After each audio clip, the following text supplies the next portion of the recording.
So, what's great about Canvas is that you can always preview what it looks like before you post it or before you have students access it. So, this is my quiz that I've created. It totaled up the points that I added in. And so, I'm going to go to preview. And so, I can look at what the different questions look like. So, here was my multiple choice question.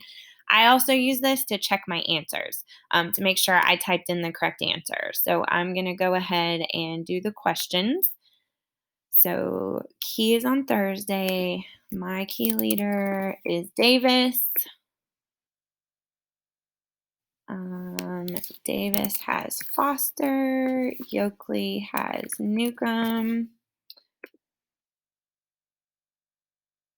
Oh, and so you can see that I had two answer options. So I'll remember I need to go back and change that. So develop and lead, co-teach, and coach teachers.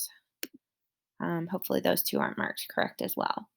Here's my drop down. So if you notice, I put in parentheses or in brackets the Norton. And so her support is Armstead and Black has Turner. And okay, so I need to change that question as well. So here's the matching. So Yoakley has Jacobson, Black has Swafford, Norton has James, and Davis has Harry. I'm gonna have to double check those why they format like that. And what am I looking forward to about PD?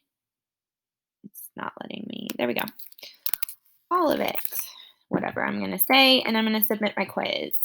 I have one unanswered question. Let's see, which one did I not answer? 6. Oh, I'm not sure what's happening. So we'll get it wrong. So I need to go and I'm gonna submit.